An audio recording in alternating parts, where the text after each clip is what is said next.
Bismillahirrahmanirrahim. Alhamdulillahirabbil alamin wa bihi nasta'inu 'ala umuri dunya waddin. Wassalatu wassalamu 'ala sayyidina wa maulana Muhammadin wa 'ala alihi wa sahbihi ajma'in. Rabbi shrah li sadri wa yassir li amri wahlul 'uqdatam min lisani yafqahu qawli. Allahumma salli wa sallim ala sayyidina wa maulana Muhammadin wa alihi nur al-mudhib lin nisyan bi nurihi fi kulli lamhatin wa nafasin adada ma wasi'ahu ilmullah. Bersyukur kita kehadrat Allah subhanahu wa ta'ala dengan berkat taufik dan hidayahnya sehingga kita bisa berkumpul, bermajlis, bersilaturahmi dan beriktikaf di dalam masjid ini. Mari sama-sama kita perbaharui niat iktikaf kita. Nawaitu an a'takifa fi hadzal masjid sunnatan lillahi ta'ala. Sahajaku beriktikaf di dalam masjid ini sunnat karena Allah Ta'ala. Hadirin wal hadirat rahimakumullah. Kita teruskan pengajian kitab kita Al-Isti'dad li Yaumil Ma'ad. Qala al-musannif rahimahullahu ta'ala wa nafa'ana bihi wa bi'ulumihi fid dharain. Amin. Masih dalam pembahasan tentang apa yang dikatakan oleh Wahab bin Munabbih, yaitu beliau mengutip apa yang tertulis di dalam kitab Taurat. Selanjutnya adalah wa man arada ayyakuna fi dhilli 'arsyir rahman falyakun zahidan. Di antara yang tertulis di dalam kitab Taurat itu menyatakan, barang siapa yang menginginkan bahwa ia berada di bawah naungan arasy-Nya Allah yang Maha Rahman, yang Maha Pengasih, maka hendaklah ia zuhud terhadap dunia. Mun hendak dapat kenaungan di negeri akhirat dari kenaungan arasy, nah caranya adalah dengan bersifat zuhud di dalam dunia ini.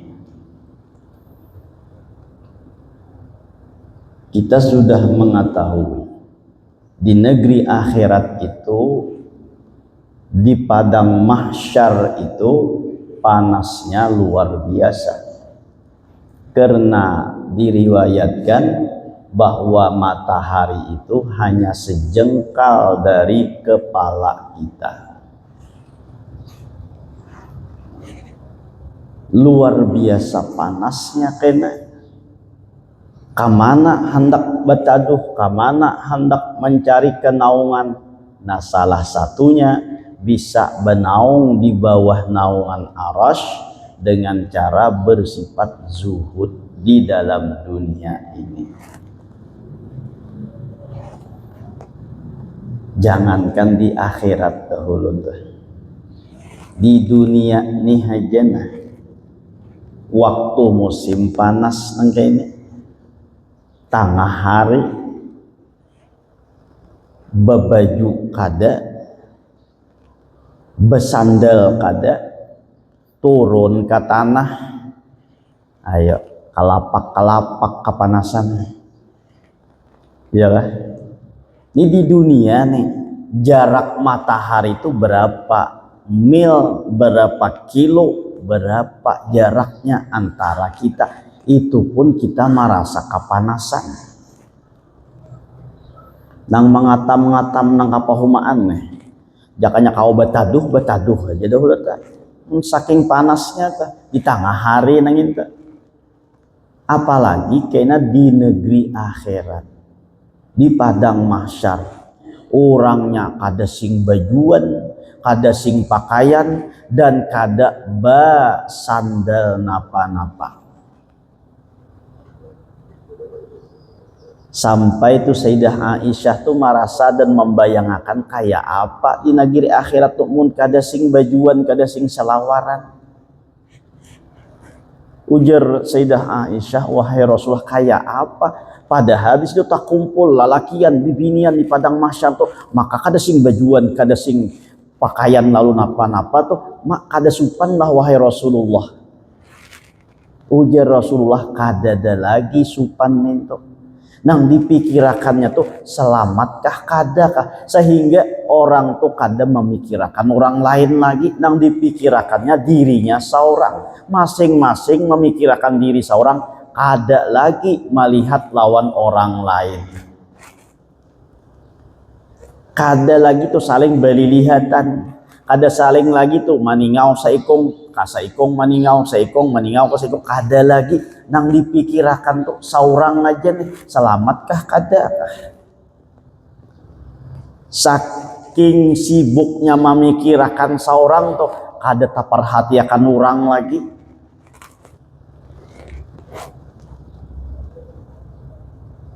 Supan ujar Sayyidah Aisyah tuh menang kayak itu tuh gambarannya tuh, kada sing bajuan tak kumpul orang banyak situ. Nah akhirnya dijawab oleh Rasulullah, kada ada lagi memperhatikan saikung lawan saikung itu. Karena tadi memikirkan nih selamatkah kadakah, selamatkah kadakah, nah memikirkan diri seorang aja, kada memikirkan orang lagi. Artinya apa tuh, kada belilihatan lagi tuh, kada bati tingawan lagi, apalagi saling membandingkan lagi naik kada. Majang ini handapnya, tapi yang sikong bujur handap ampun ku ganal, nah kada ada lagi nang kayak itu.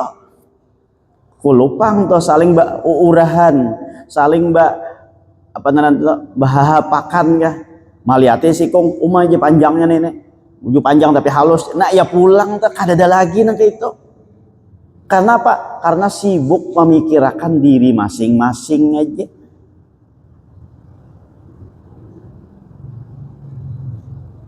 Di saat itu matahari di atas kepala. Ayo saking panasnya kayak apa nih? Nah jadi hendak kita mendapatkan kenaungan, hendak dapat bataduh di hari kiamat itu di bawah naungan arasy. Nah maka salah satunya adalah dengan bersifat zuhud terhadap dunia. Napa itu zuhud? Zuhud itu adalah nadrud dunya bi'ainil ihtiqar. Jadi secara gampangnya zuhud itu melihat dunia ini dengan penglihatan yang hina, penglihatan yang kada baharaga. Nah jadi menilai dunia ini dengan nilai nang kada baharaga.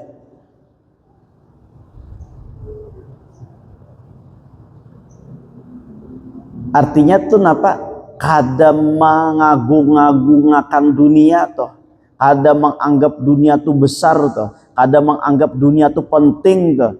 Nah lalu itulah yang disebut dengan zuhud. Menganggap dunia ini hina, menganggap dunia ini kada baharaga, dan memang itu sudah dinyatakan oleh Rasulullah Sallallahu Alaihi Wasallam. Sering sudah kita dengar, laukanatid dunya tazinu indallahi janaha ba'udatin ma saqa kafiran syarbata ma'in. Andai kata dunia ini nih baharaga di sisi Allah walaupun setimbang halar nyamuk. Adakah haraganya halar nyamuk tak? Kada ada baharaga lalu. Nah jadi ada nilainya tuh nang kaya halar nyamuk ninta. Niscaya Allah tidak akan memberikan kepada orang-orang kafir yang musyrik yang kada taat lawan Allah itu syarbata ma'in, walaupun seteguk banyu tuh kada pacang diberi Allah Ta'ala, mon ada nilainya. Nah nyatanya bahwa dunia ini kada bernilai napa-napa. Makanya tuh orang kafir kah, orang musyrik kah, orang nang taat kah, orang nang kada taat kah, semuanya diberikan dunia oleh Allah Subhanahu wa Ta'ala. Bahkan kadangkala orang nang musyrik, nang mensyarikatkan Allah tuh lebih banyak diberi oleh Allah dunianya daripada kita. Jadi kadang menganggap dunia itu mahal, kadang menganggap dunia itu larang, kadang menganggap dunia itu mulia. Jadi anggap dunia itu hina, sehingga dengan hinanya tadi tuh maka inya kadang mementingkan dunia tersebut. Dia lebih mementingkan akhiratnya daripada dunianya. Jadi dunia ini dianggap kada baharaga karena ini bukan hidup sebujurannya. Hidup nang sebujurannya tuh di negeri akhirat. Nah makanya tuh Rasulullah memberikan kita tuh doa apabila melihat sesuatu yang mencengangkan, yang mengagumkan kita terhadap dunia, maka tinggal kita mengatakan Allahumma la aisha illa aishul akhirah. Ya Allah, kada ada kehidupan di dunia ini kecuali kehidupan di akhirat. Kada ada kehidupan yang menyenangkan di dunia ini kecuali kehidupan di negeri akhirat. Jadi melihat rumah orang ganal, bertingkat, bagus, maka kita tinggal mengatakan Allahumma la aisha illa aishul akhirah. Melihat mobil orang bagus, mobil orang mewah, mobil orang harat, tinggal kita mengatakan Allahumma la aisha illa aishul akhirah. Melihat harta orang banyak bertumpuk dan lain sebagainya, maka kita mengatakan Allahumma la aisha illa aishul akhirah. Ya Allah, tidak ada kehidupan yang menyenangkan di dunia ini kecuali kehidupan di negeri akhirat. Nah kayak itu tuh caranya, sehingga kita kada terpedaya dengan dunia ninta. Mun kita melihat dunia mengagumkan lalu mencintai, nah lalu mencari lawan dunia tadi. Bilanya sudah cinta lalu mencari, nah lalu kada ingat lawan akhirat jadinya. Ad-dunya bintul akhirah. Faman tazawwaja bil binti hurima bil ummi. Turancak julung sampaikan tuh dunia itu ujar ulama nang kaya anak bibinian akhirat. Apa yang diambil dari sini? Bilanya mengawini anak bibinian, maka haram hukumnya mengawini mamanya. Bila mengawini dunia, nah maka haram mengawini akhirat, kada akan dapat akhirat lagi. Itu gambarannya di situ. Jadi dikatakan oleh ulama ad-dunya bintul akhirah. Jadi dunia ini nang kaya bibinian, yang mana mamanya bibinian itu seperti mana akhirat. Sehingga bila kawin lawan bibinian itu kada boleh lagi mengawini mamanya. Jilab ilmu fikih itu pulang dengan sekedar mengucapkan ijab telah kabul, ijab kabul, qabil tu nikahaha bimahril madkur, misalnya toh aku terima nikahnya dengan mahar yang telah disebutkan, nah maka mulai sejak itu toh kada boleh lagi mengawini mamanya. Itu jadi mintuha, dan mintuha itu menjadi mahram alal abad, mahram salawasan, biar berpisah lawan anak tetap kada boleh mengawini mintuha. Tuh kada boleh lagi, walaupun berpisah tuh lawan mintuha, lawan nang anak, lawan mintuha itu kada boleh kawin lagi. Nah itu saking haramnya tuh. Walaupun berpisah sudah lawan nang anak nenek, tapi kada sudah katakan tadi dengan qabil tu nikahaha, maka haram hukumnya mengawini lawan nang anak. Walaupun nang anak itu kada dijima tuh, kada digauli tuh, tetap haram, sudah kada kawal lagi. Haramnya selama-lamanya. Lain sebaliknya. Nah sebaliknya kayak apa? Sebaliknya misalnya tuh mengawini mamanya. Ternyata si mama ini besi anak bujang juga. Daripada mengambil mamanya aja, baik aku mengambil anaknya aja. Walaupun tuh sudah qabil tu nikahaha bimahril madkur, aku terima nikahnya dengan mahar yang disebutakan tadi tuh. maka belum digauli nang kuitan nenek, belum dijima nang kuitan nenek, boleh berpisah dan boleh mengawini nang anak. Asal jangan dijima dahulu tuh. Mun sudah dijima, nah kadang awal lagi tak. Tuh dalam ilmu fikih nang kayak itu tah hukumnya. Bila mengawini anak bibinian, mamanya tuh haram salawasan.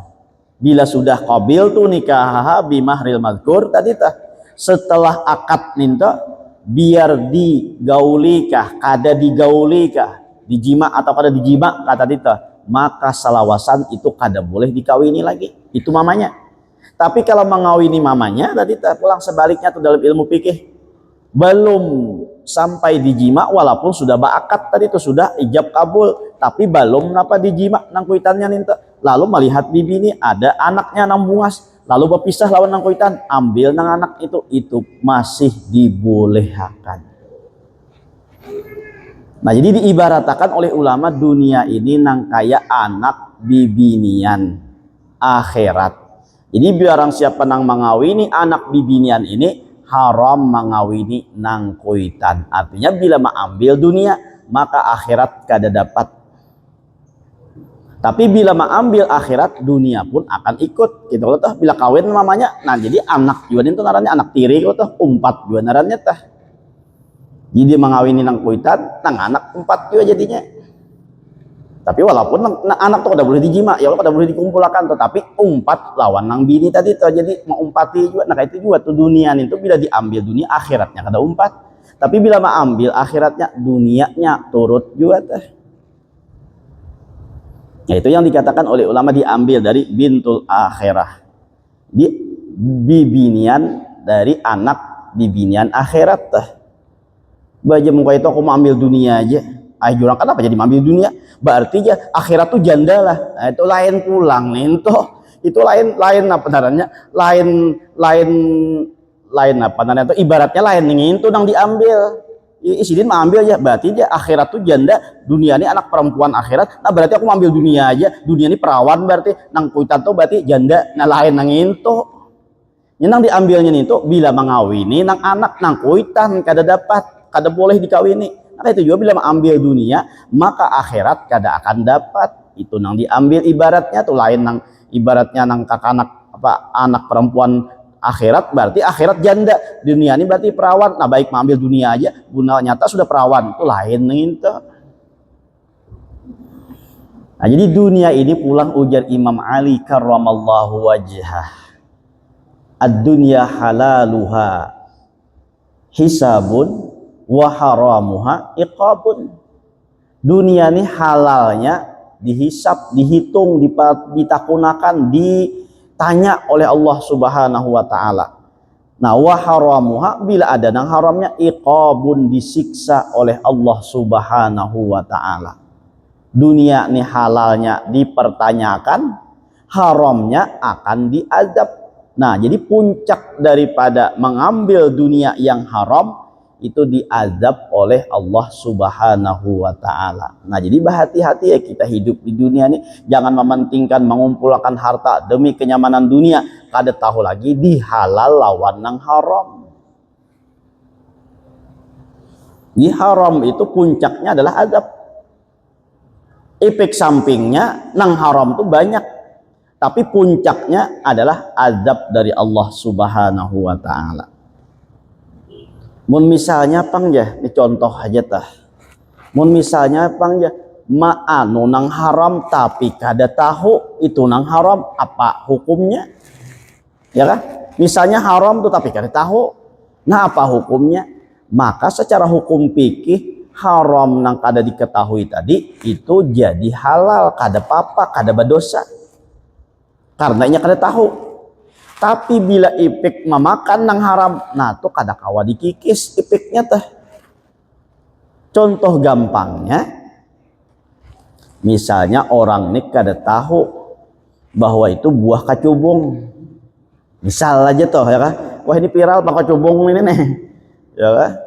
Ada pulang kacubung pulang nih abut, kada tahu nih buah kacubung dimakan, nah apa hukumnya?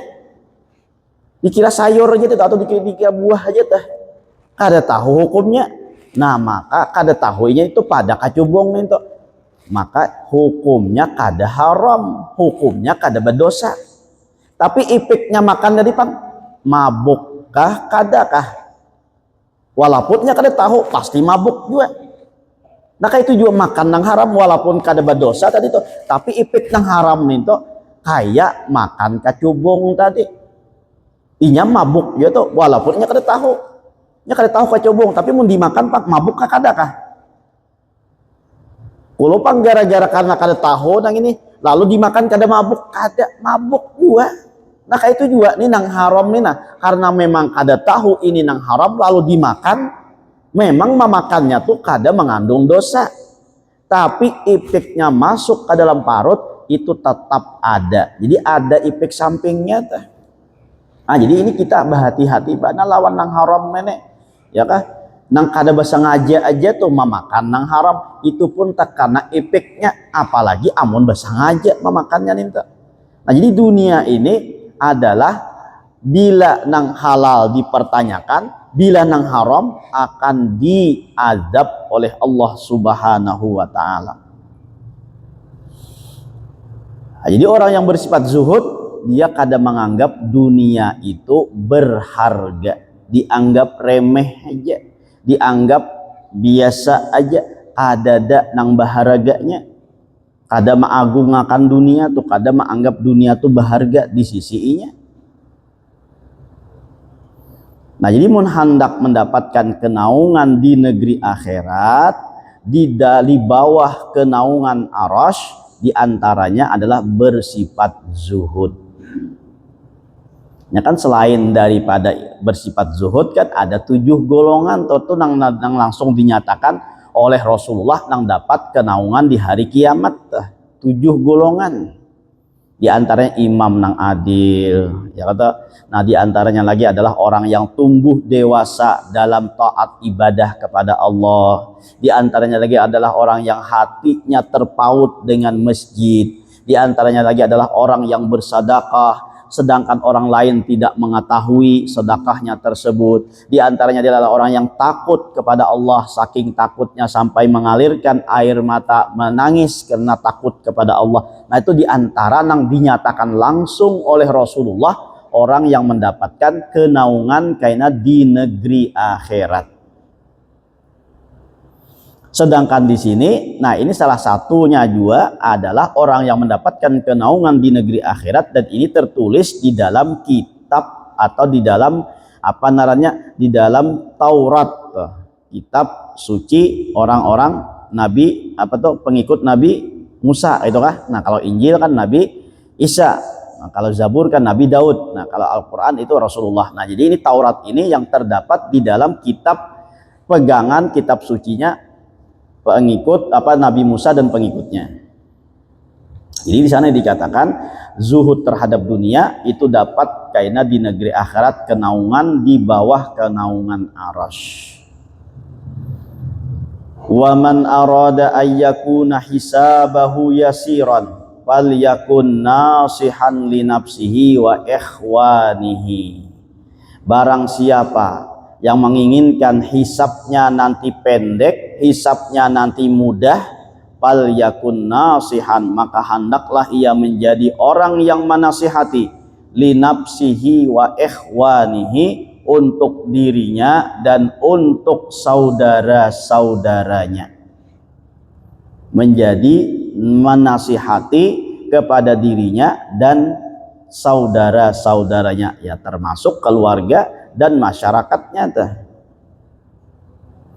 Jadi mun hendak di negeri akhirat tuh hisabnya hisab nang pendek. Artinya pendek di sini satu mat sekejap dihisab tuh kada lawas. Karena di dunia ini apa nang kita perbuat itu kayaknya akan dihisab oleh Allah Subhanahu wa taala. Nah, semakin banyak kita berbuat di dunia, semakin banyak harta yang kita kumpulkan di dunia, maka itu semakin memperpanjang durasi kita untuk dihisab di negeri akhirat. Jadi mun hendak kita dapat hisab yang pendek, nah maka hendaknya kita menjadi menasihati untuk diri kita dan untuk orang lain. Karena agama kita ini dibangun atas nasihat. Apa itu sabda Nabi? Ad-dinu an-nasihatu. Agama kita ini adalah atas dasar saling nasihat menasihati. Dan di antara orang yang beruntung di negeri akhirat itu yang dinyatakan oleh Allah adalah orang yang saling berwasiat dalam kebaikan dan ketaatan dan kebenaran. Ya kan? Wal asri innal insana lafi khusrin illa alladziina amanu wa 'amilus shalihati wa tawassaw bil haqqi wa tawassaw bil sabri wa tawassaw bil haqq wa tawassaw bis sabr. Itu berwasiat dengan kebenaran dan berwasiat dengan kesabaran. Nah, ya wasiat inilah yang disebut dengan nasihat, saling nasihat menasihati. Jadi kita itu peduli dengan diri kita dan peduli dengan orang lain. Dalam agama itu ada yang disebut dengan amar ma'ruf nahi mungkar. Nah, itu atas pondasi nasihat tersebut, yaitu amar ma'ruf nahi mungkar. Kita diperintahkan untuk menasihati orang lain untuk berbuat baik dan menasihati orang lain untuk mencegah daripada kemungkaran. Nah, maka orang yang seperti ini akan menjadi hisab di negeri akhirat. Berarti ini dia nasihat menasihati ini, berarti ini khusus bubuhan tuan guru, bubuhan dai aja nih. Mun aku kada pantas pang, mun aku kada bisa pang nama nasihatin nang kayak ini. Iya kah? Oh, mun ada tuh pian nang kayak itu bapak tuh anggapan tuh misalnya, mun aku aja kada kau pang manasihati nang kayak ini. Aku nih beilmu aja kada, beisi apa namanya bepandir aja gelitiran. Misalnya tuh kada kau pang aku nang kayak ini. Mungkin kalau zaman dahulu ada alasan nang kayak itu. Mun zaman wayah ini sudah gampang nang kayak ini. Walaupun kita kada menasihati, tapi kalau kita misalnya membagikan nasihat-nasihat, ceramah-ceramah, pidato-pidato ataupun dakwah-dakwah dari para orang-orang yang ahli dakwah, nah kita sebarkan itu termasuk menasihati juga. Wah, ini kan zaman canggih sudah, nah, ada HP ya kan, nah ada nasihat-nasihat yang baik, bagiakan lawan yang lain. Satu orang dapat, maka kita pun akan mendapatkan jariahnya. Nah, jadi kan ada lagi alasan aku juga kada bisa. Tapi bisa HP kalau, nah bisa. Ada kotanya kalau, nah ada. Kawa ya kalau mendownload itu, nah kawa. Nah download tuh ceramah-ceramah, nasihat-nasihat itu di-download, bagiakan lawan yang lain pulang. Itu termasuk juga menasihati. Kada perlu pakai muntung seorang tuh, pakai muntung para ulama dengan cara share kepada orang lain. Itu termasuk menasihati juga. Nah, itu tuh cara gampangnya tuh kita untuk menasihati walaupun kita kada bisa, walaupun kita kada ada apa namanya itu istilahnya kada punya keahlian untuk itu. Nah, tapi wayah ini kita hendak mansir nang bagus-bagus tuh nyaman aja. Dengan pakai jari aja, kada perlu pakai muntung lagi ini. Nah, tapi masalah kebaikan-kebaikan ini jarang mau berbagi nang kayak ini. Nang mau dibagiakan tuh nang lucu-lucu, ya kah? Nang aib-aib kurang dibagiakan. Nah, itu hati-hati juga nih. Mun aib nang dibagi, fitnah nang dibagi, itu jariahnya apa tuh pahala, bukan pahala lagi, itu dosanya dosa jariah juga. Dahulu kita mengenal adanya amal jariah. Wayah ini ada yang namanya dosa jariah. Hati-hati juga tuh nang bisi HP tuh. Ada aib kurang dibagi lawan orang lain, nang lain membagiakan pulang. Nah, tak umpat kita nang membagi tadi tuh. Nah, jadi kita harus bisa menjaga apa nang baik, apa nang kada baik, harus kita bisa jaga. Jangan sedikit-sedikit dibagi lawan orang lain, sedikit-sedikit kita share lawan orang lain. Nah, itu bisa menjadikan dosa jariah jadinya. Nah, jadi yang baik-baik itu nasihat-nasihat menasihati. Nah, jadi bagikan ceramah-ceramah guru, nasihat-nasihat guru dan lain sebagainya, kebaikan-kebaikan itu bagikan kepada orang lain. Itu sudah bentuk daripada nasihat untuk diri seorang dan untuk kawan-kawan yang lainnya. Nah, jadi niatnya membagiakannya apa? untuk pertama niatnya untuk diri seorang dahulu mengamalkan, setelah itu untuk nang lain. Nah, maka orang yang seperti ini nanti di negeri akhirat dihisap dengan hisap yang pendek, yang satu mat. Wa man arada ayyakunal malaikatu zairina bihi falyakun wari'an. Wa man arada ayyakunal malaikatu zairina bihi falyakun wari'an. Nah, barang siapa yang menginginkan malaikat itu berziarah kepadanya, maka hendaklah menjadi orang yang wara'. Nah, biasanya antara sifat zuhud dan wara' ini selalu berganding. Itu biasanya bila orang zuhud, nah itu selalu wara'. Atau sebaliknya bila orang ini wara', tentu orang ini bersifat zuhud. Kalau zuhud tadi memandang dunia secara hina.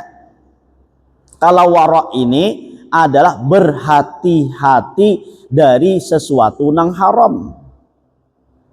Nah, jadi berhati-hati dari sesuatu yang haram, maka tentu inya tidak akan cinta terhadap dunia, maka inya bersifat zuhud tujuan. Jadi biasanya antara zuhud dan wara' ini adalah selalu bergandeng. Jadi wara' ini adalah berhati-hati daripada nang haram. Jangankan nang haram, nang syubhat aja tuh ditinggalkannya agar jangan sampai jatuh daripada nang haram. Bahkan lagi lebih tingginya wara' ini, nang halal aja ditinggalkannya agar tidak jatuh pada nang haram. Jadi tingkatannya wara' ini pertama menjaga diri daripada nang haram. Itu tingkatan pertama. Tingkatan yang kedua itu adalah menjaga diri dari haram dan yang syubhat. Nah, yang ketiga yang paling tinggi adalah menjaga diri bukan hanya nang haram, nang syubhat, bahkan nang halal pun dijaga olehnya agar jangan sampai jatuh di dalam nang haram. Sampai nang halal aja nya kada hakon tuh takutan kulupin haram jadinya. Jadi itu namanya wara', berhati-hati. Nah, kada sembarangan, apalagi tadi itu nang dimasukkan ke dalam parut nenek, nyata halalnya dahulu. Jangan sampai nang dimasukkan nenek kada tahu halal haramnya. Namun tahu kakada nang halal haram tadi masuk ke dalam parut, tuh efeknya tadi tuh efeknya tadi apa? Tetap berjalan. Walaupun misalnya kada tahu ini halal, ini kada tahu haram, ada tahu di hukumnya, nah tetap efeknya tuh berjalan, efek sampingnya tuh. Nah, sehingga kita harus bersifat zuhud dan bersifat wara', yaitu satu sisi kita memandang dunia ini kada baharaga, di sisi lain kita berjaga-jaga jangan sampai kita mengambil sesuatu yang haram daripada dunia ataupun yang syubhat, bahkan meninggalkan yang halal demi menyelamatkan daripada yang haram dan yang syubhat tersebut. Di bujur-bujur tuh takutan. Napa takutan ini sakira jangan jatuh dalam nang haram. Misalnya kalau bahuma nih, anggap aja bahuma tah. Saking hati-hatinya tuh bahuma tuh kada mau batanam menyisir banih tuh pas baparakan lawan pahalatan dah. Ini batas misalnya nah, ya kan? Dijauhkannya sedikit tuh pada batas ini, ada pas di parak batas itu. Kenapa kalau takutan? Karena nih akarnya nih masuk ke tanah hurang. Tuh diantara bentuk napa tuh orang nang berhati-hati. Sehingga inya kada wani batanam parak sini, walaupun ini tanah inya juga. Tapi napa takutan tadi kulupina masuk ke tanah hurang. Nah, jadi tinggalkan nang halal ini, walaupun boleh batanam di tempatnya nih, tapi inya meninggalkan ini karena takutan kulupina jatuh dalam nang haram. Karena apa? Kulupina akarnya nih, nah kada kawa kita menjaga akarnya sampai kemana menjaganya? Ke tanah kita aja kada kawa kalau tah. Nah, bisa-bisa kada masuk ke tanah orang. Pulu itu nang menjadi haram jadinya. Lalu inya berhati-hati. Nah, sifat wara', berhati-hati itu kada wani inya mengambil sesuatu nang haram, bahkan nang halal pun ditinggalkannya Demi apa nih? Demi menjaga daripada yang haram. Dalam riwayat orang yang wara' daripada yang haram, diriwayatkan tuh ada 2 orang yang bertransaksi jual beli tanah. Saikung manukari, saikung menjual. Sepakat sudah. Setelah dijual tanah nih digarap oleh nang manukari ini, ternyata di dalamnya tuh terdapat barang berharga, sesuatu nang berharga. Ya misalnya nang kayak harta karun lah, apalah segala macam di situ. Nang berharga nih. Karena saking takutannya nang manukari ini, ada wanima ambil. Artinya kada mengakui ampun seorang, diambil juga, tapi diantarakan lawan orang nang menjual tanah nang dahulu nih. Karena inya bepada aku menukari tanah aja, kada menukari nang ini. Nah, saking apiknya tah. Mun wah ini ada kana kayak ini.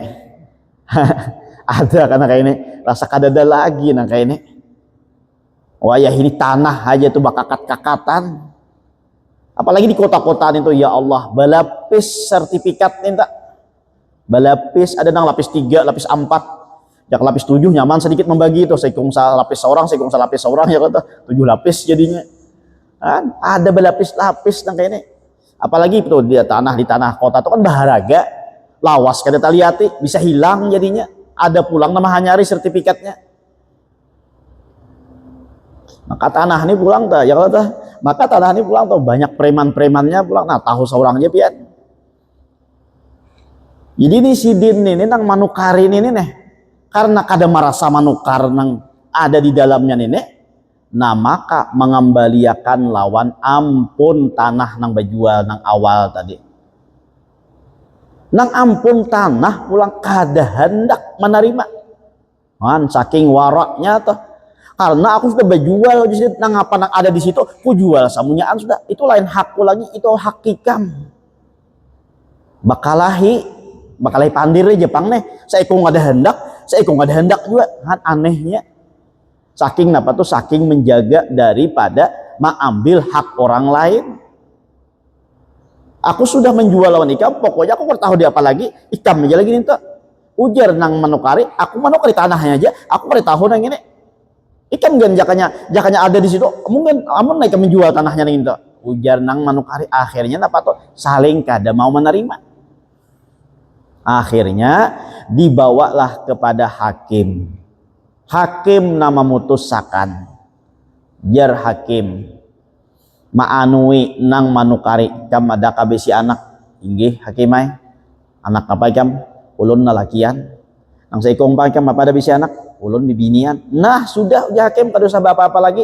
Ambil duitnya tuh masing-masing, adakan perkawinan anak ikam lawan anak bibinannya yang menjual ini. Sudah itu apa namanya tuh, duitnya gunakan untuk itu, jar hakim. Nah akhirnya sepakat, lalu digunakan untuk pernikahan nang saikong lawan nang saikong nang menjual tadi tah, nang saikong menjual bisi anak bibinian, nang saikong menukari bisi anak lakian, dikawinakan dengan biaya dari harta dapatan tersebut. Nah damai akhirnya. Tuh bakalahi saling ada hendak. Mungkin kita saling bakalahi hendak mengambil, ya kan? Terbalik wah ini tuh. Nah itu diantara sifat warak tuh, berhati-hati daripada nang haram.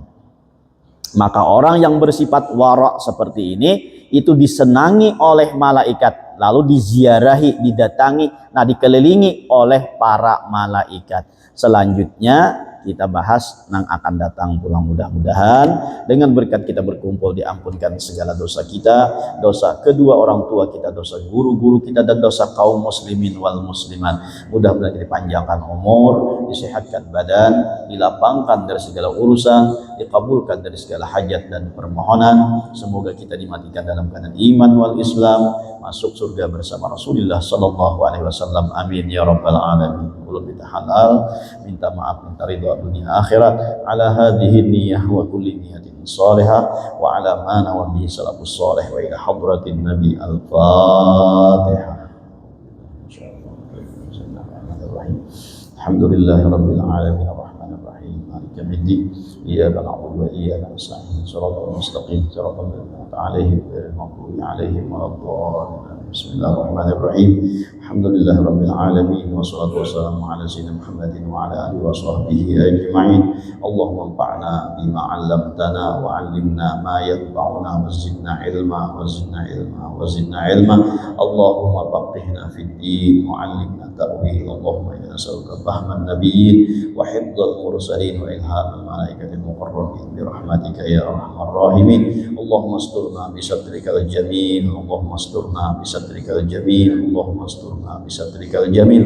Allahumma astur uyubana wa uyuba mu'allimina 'anna wa la tadhhab barakati ulumihim 'anna bi rahmatika ya arhamar rahimin. Rabbana atina fid dunya hasanatan wa fil akhirati hasanatan wa qina adzabannar. Wa sallallahu ala sayyidina Muhammadin wa ala alihi wa sahbihi. Alhamdulillahi rabbil alamin. Taqabbalallahu minkum.